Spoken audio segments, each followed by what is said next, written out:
안녕하세요. 저는 올해 33살 여자이고요.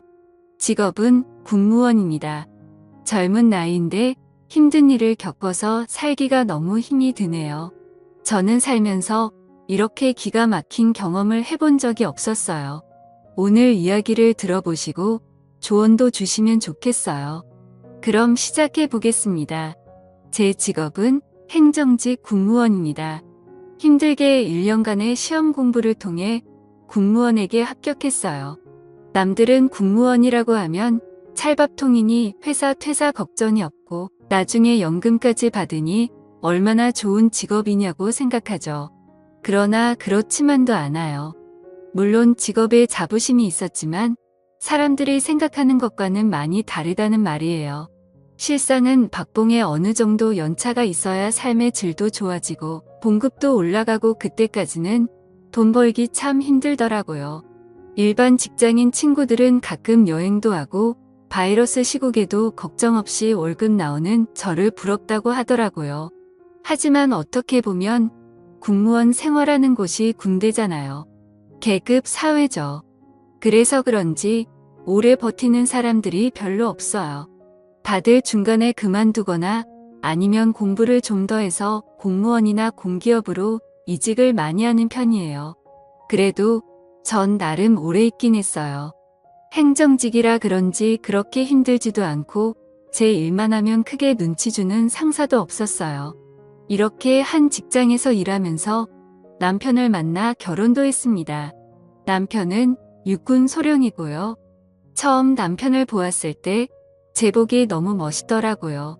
군대이지만 항상 부하 직원들에게도 잘 대해주고 멀리서 보고 한눈에 이 사람이 진짜구나 하고 생각했어요. 신랑은 지원병과에서 일하고 있고 그쪽 일도 행정일에 보니 서로 회의를 자주 하게 되고 그런데 군인과 민간인이잖아요. 군인들이 좀 막힌 데가 있어 한 번씩 의견이 잘 맞지 않더라고요. 그렇게 싸우다 보니 정이 들기도 하고 다른 사람 만날 시간은 없고 매일 얼굴 보는 사람은 그 사람이고 그러다 보니 연애도 하게 되더라고요. 그렇게 몇 개월 연애하다가 자연스럽게 결혼 이야기가 오고 가게 되었습니다. 사귀다 보니 나쁜 사람 같지는 않았어요. 그리고 비슷한 일을 하고 있어 결혼하면 좋은 점이 많을 거라 생각했어요. 그래서 결혼을 해도 되겠다 생각했습니다. 그렇게 누가 먼저랄 것도 없이 결혼을 진행하게 되었고 우리는 동료들의 축복 속에 부부가 되었습니다.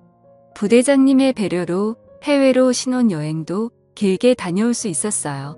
그때만 생각하면 꿈만 같은 시간이었고 앞으로도 계속 이렇게 좋은 일들만 가득할 거라 생각했어요.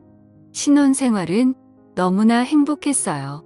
같은 부대에 근무하니 집에서도 보고 직장에서도 보고 가끔 지나가다 눈 마주치면 아무도 없는 창고에서 둘만의 야릇한 시간을 갖기도 하고 이래서 사람들이 때 되면 결혼하고 나의 반쪽을 찾는다고 생각했어요. 그런데 신혼생활 6개월쯤 지나면서 결혼 생활에 대한 환상이 깨져버렸습니다. 신랑이 지원병과에서 전투병과로 옮기면서 서로 얼굴 볼 일도 없더라고요. 제가 시간이 나면 남편은 훈련으로 인해 바쁘고 남편이 시간이 나면 제가 정신없이 바쁘더라고. 어쩌다 둘 다 시간이 생겨도 데이트보다는 밀린 잠을 자는데 먼저이고 결혼만 했다 뿐이지 전과 별로 달라진 게 없더라고요.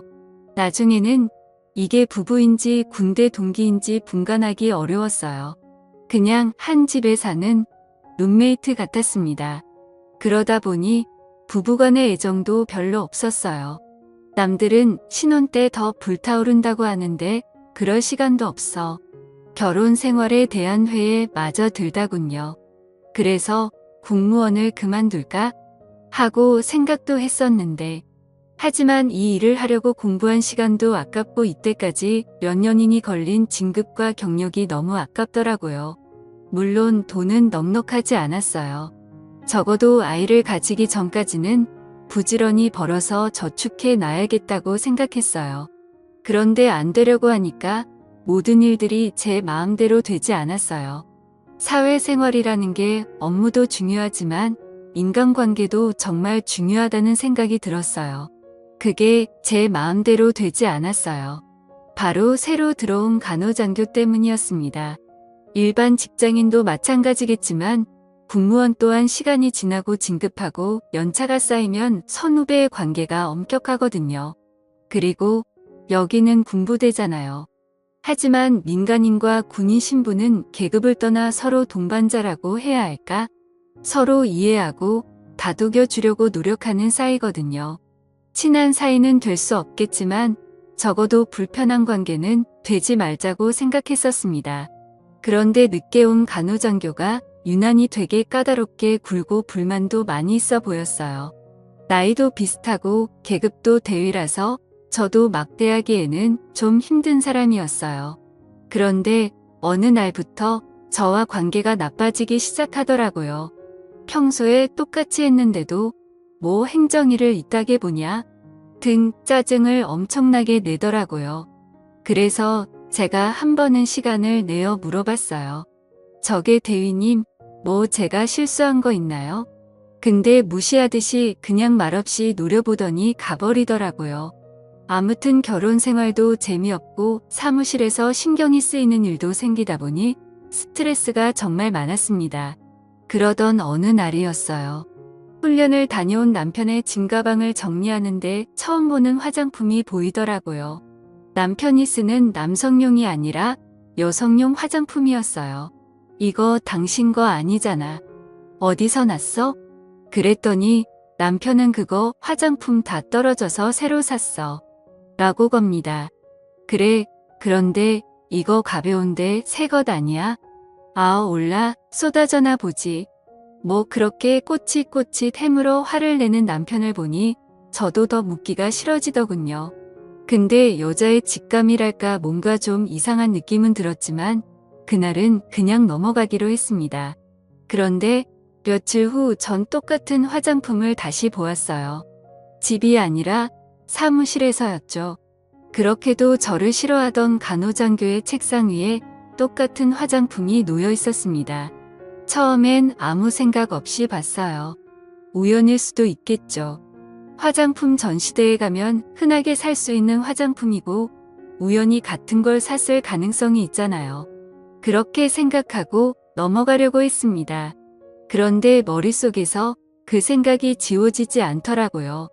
자꾸만 뭔가 싸운 기분이 들었어요. 그때부터 저는 그 두 사람을 유심히 살펴보기로 했습니다. 회사에서는 간호장교의 행동을 주시하고 집에서는 남편을 능히 살펴보았죠. 그런데 딱히 이상한 건 없더라고요. 뭔가 증거가 될 만한 것들은 잡히지 않았어요. 어쩌면 제가 너무 예민하게 생각한 걸 수도 있겠다 생각했습니다. 그때에는 정말 스트레스로 잠도 잘 못 자고 그랬거든요. 신경이 예민한 상태였기는 했었어요. 그렇게 잊어버리고 지나가려는데 어느 날 충격적인 이야기를 듣게 되었습니다. 늦은 점심을 먹고 사무실로 돌아왔는데 사람들 몇몇이 모여서 이야기하고 있었어요. 그러다가 내가 다가가자 사람들이 황급히 자리를 떼더군요. 괜히 내 눈치를 살피면서 헛기침을 하는 사람도 있더라고요. 이상한 낌새를 눈치챈 저는 제일 친한 후배를 붙들어 물어봤습니다. 무슨 이야기를 했냐고 물었더니 그 후배가 망설이다가 제게 사실을 이야기해 주더군요. 어젯밤에 누가 남편을 봤는데 그 간호장교와 모텔에서 나오더라 합니다. 소문날까봐 몇몇 사람들끼리만 이야기하고 있는데 제가 그걸 보고 추궁을 했던 거죠. 그리고 그거 사실이냐고 사람 얼굴 잘못 근본 증거 아니냐고 물어봤어요. 매일 보는 사람인데 잘못 볼 리가 없겠죠. 일단 후배의 사람들한테 얘기는 더 이상 퍼져나가지 않도록 입단속을 시켰습니다. 가슴이 답답하고 정말 미치겠더라고요. 결혼 생활 6년도 아니고 6개월 차인데 벌써 남편이 남의 편이 되나니 이어 현실판 부부의 세계가 되었어요. 마음 같아서는 당장에 그 두 사람에게 따지고 싶었지만 일단은 참았습니다. 확실한 증거를 잡고 싶었거든요. 다행히 소문은 더 퍼지지 않았고 남편도 그런 얘기가 돌았던 건 꿈에도 모르고 있더군요. 아무 일도 없다는 듯 출근하는 그 얼굴들을 보니 정말 귓사랑 날려주고 싶더군요. 저는 먼저 남편 핸드폰에 위치 추적 응용 소프트웨어를 설치했습니다. 제 눈으로 확인하고 싶었거든요. 응용 소프트웨어를 깔면서 문자랑 통화 내용을 봤는데 벌써 지워버렸는지 없더라고요. 그렇게 남편의 행적을 추적하던 중 드디어 남편이 수상한 길로 가는 걸 발견했고 얼른 택시를 타고 남편이 있는 곳으로 향했습니다. 위치 신호는 뒤 골목에 있는 모텔에서 멈춰 신호가 잡히더군요. 저도 그 앞에서 한참 동안 잠복해 있었어요. 얼마 후 예상대로 남편과 그 간호장도는 나란히 손을 잡고 같이 나오더군요. 그걸로 증거는 충분했습니다. 하지만 전 바로 행동하지 않았어요. 그렇게 시시하게 끝내고 싶지 않았거든요. 일단 두 사람이 같이 있다는 증거는 확인했으니 그냥 이대로 끝내기에는 너무나 화가 나더라고요. 어떻게 할까 고민하다가 한 가지 방법을 찾았어요. 일단 사무실에 연차를 내고 친구들과 일주일 정도 제주도 여행을 갔다고 남편에게 허락받았어요. 그 전에 저는 집에 몰래 카메라를 설치했습니다. 핸드폰으로 집 안 상태를 볼 수 있는 카메라였어요. 고화질의 소리도 녹음되는 기종으로 샀습니다. 물론 남편은 모르게 숨겨두었죠. 어차피 남편은 집안일에 관심이 없어서 그런 사소한 변화는 눈치도 없었거든요. 남편 성격상 일주일 동안 집을 비우게 되면 틀림없이 그 간호장교를 불러들일 거라고 생각했어요. 그리고 그 예상은 적중했습니다. 오래 걸리지도 않더군요. 제가 집을 비우자마자 간호장교가 들어오더군요. 그리고는 더 이상 말하지 않아도 알겠죠. 어떻게 신혼부부 집에서 그럴 생각을 했는지.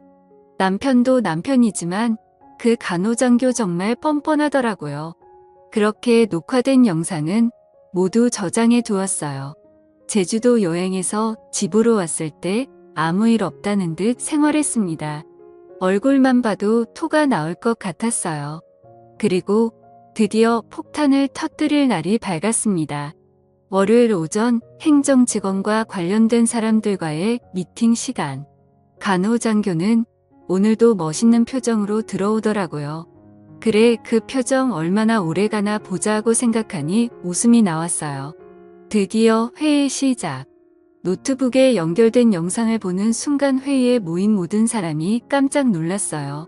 생각하지 않았던 영상이 나오자 처음에는 수군거리기만 하던 사람들이 영상 속 주인공들의 얼굴이 보이자 나지막이 소리를 내더라고요.